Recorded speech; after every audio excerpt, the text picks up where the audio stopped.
Queridos irmãos e irmãs, na missa da noite de Natal nós celebramos o ato do acontecimento, o ato do nascimento de Nosso Senhor.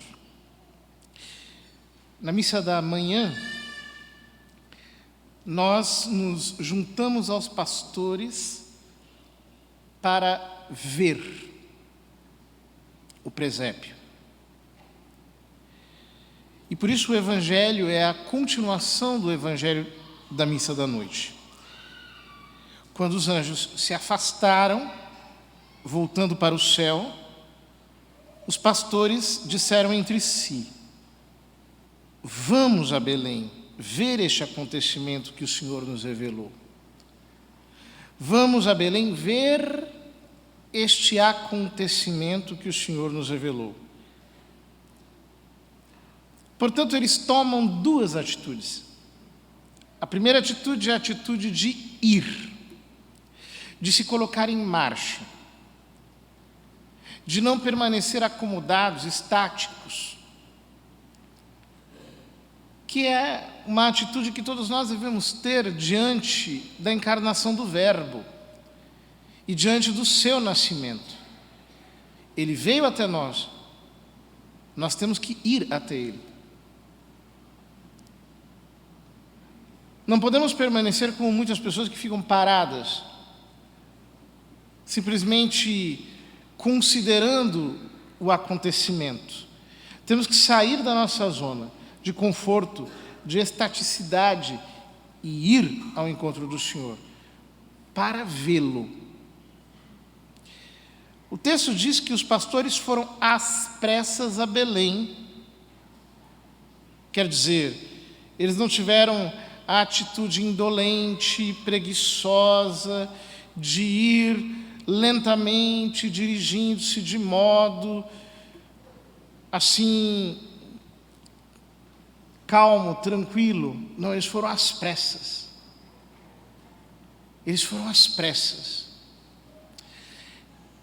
Quantas vezes nós temos pressa para tanta coisa na vida? Temos pressa de chegar cedo no trabalho. Temos pressa de voltar para casa no final da tarde. Temos pressa de que chegue logo o final de semana. Temos pressa em sair de férias. Temos pressa para que chegue logo o pagamento na nossa conta. Mas nós não temos pressa para ir à oração. Nós não temos pressa para crescer na nossa vida espiritual. Nós não temos pressa para chegar em intimidade com Deus. Essa pressa tem um nome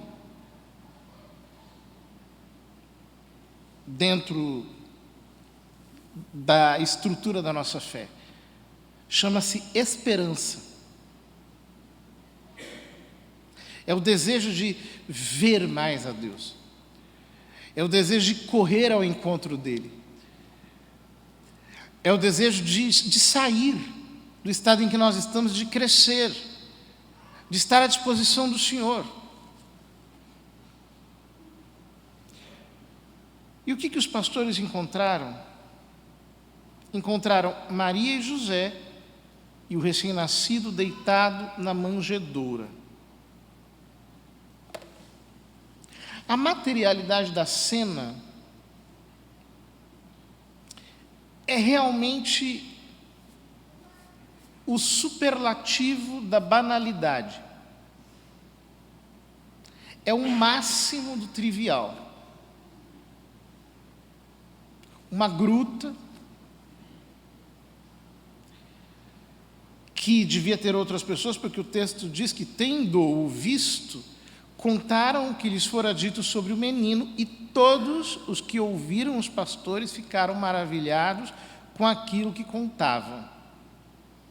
Esse todos os que ouviram os pastores indica que aquele lugar é um lugar em que estavam muitas pessoas, ou pelo menos várias, não apenas Maria Santíssima e São José. Era um lugar como de moradores de rua. um lugar de pessoas realmente indigentes, para o qual acorreram todos os que não tinham realmente onde ficar.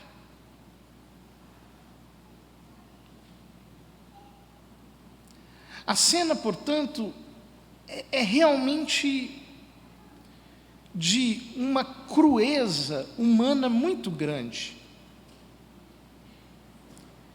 Ele nasceu na indigência.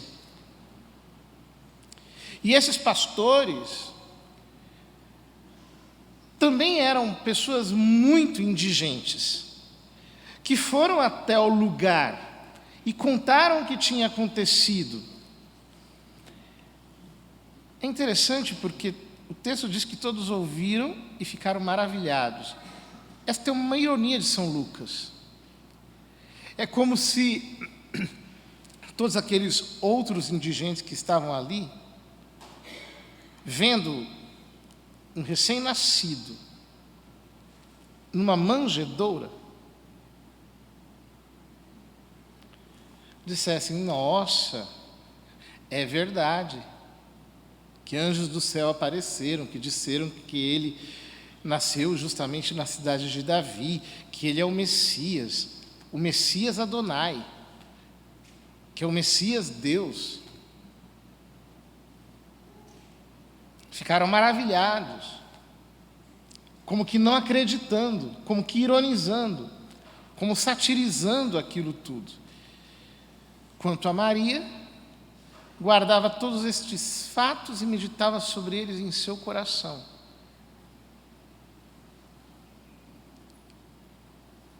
No comment. Era a atitude de Nossa Senhora. Prefiro não comentar. Ninguém pode entender.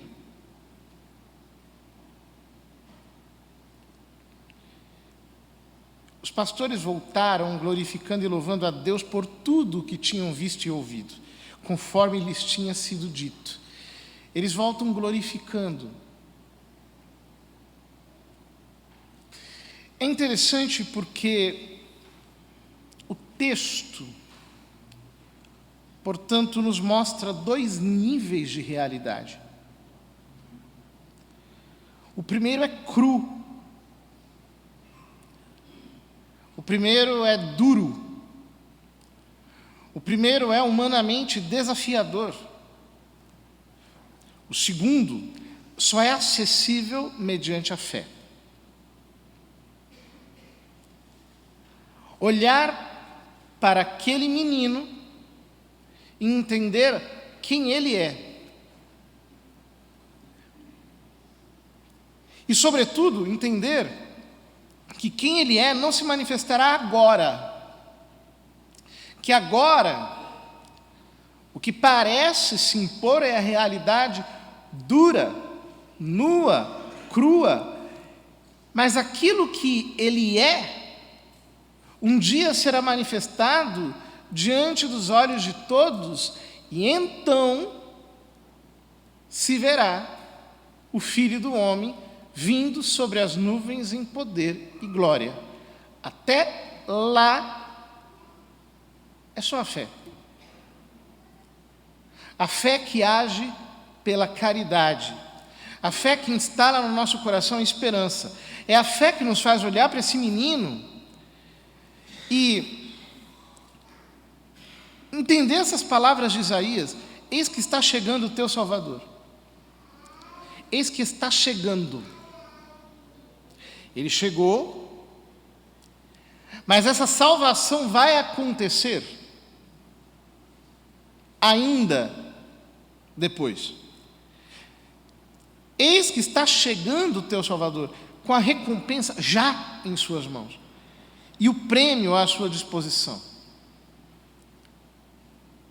Isaías diz essa profecia já no contexto do retorno do povo à terra prometida, ou melhor, do retorno do povo a Jerusalém depois do exílio.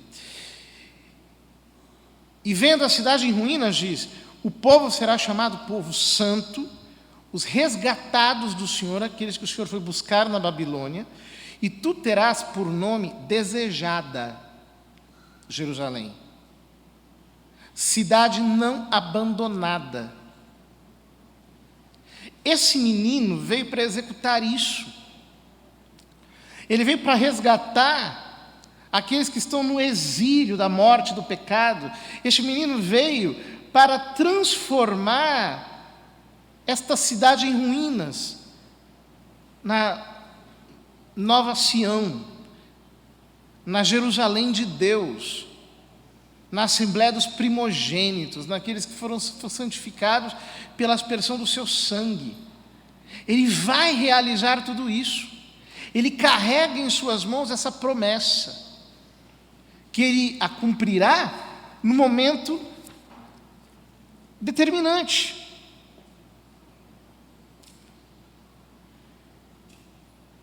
Então nós chegamos à leitura, a segunda leitura da carta de São Paulo a Tito. Manifestou-se a bondade de Deus, nosso Salvador, e o seu amor pelos homens. Vejam, ontem nós líamos também na carta de São Paulo a Tito que manifestou-se a graça. Aqui ele diz, manifestou-se a bondade. Por quê? Porque Deus vem nos salvar, mas não chega com a agressividade de quem se impõe. Não se manifesta de modo inapelável, não chega imperiosamente com o seu exército, não. Ele manifestou a sua bondade, ele chega com a sua bondade, com a singeleza de uma criança, com a gentileza de quem discretamente entra na história, com a cortesia de quem se apresenta de um modo doce, meigo, terno. É assim que ele chega. Ao olhar para o presépio, nós vemos que ele carrega grandiosas promessas, que ele vem para restaurar todas as coisas, que ele vem para trazer salvação, mas mediante a sua bondade, mediante o seu amor por nós. Ele salvou-nos não por causa dos atos de justiça que tivéssemos praticado, mas por sua misericórdia. E quando essa misericórdia se manifestou? De maneira gratuita. Quando renascemos e fomos renovados no batismo pelo Espírito Santo, que Ele derramou abundantemente sobre nós por meio de nosso Salvador Jesus Cristo. Justificados assim pela sua graça, nos tornamos na esperança herdeiros da vida eterna. Quando nós somos batizados, essa vida nasceu em nós. A sua bondade entrou de maneira generosa, discreta, gentil, doce, meiga em nós. Ele se instalou em nós como num pequeno presépio dentro da nossa alma. Foi com essa bondade discreta, sutil, que Ele entrou em nossa vida para nos santificar e nos tornar herdeiros dessa esperança. Nós todos, nesta manhã de Natal, somos chamados a renovar em nós a esperança em Cristo. Ou seja, nós estamos caminhando para uma plenitude que ainda não se realizou. E nós devemos, mais do que caminhar, devemos correr rumo a essa plenitude, crescendo dia após dia e sabendo que a verdade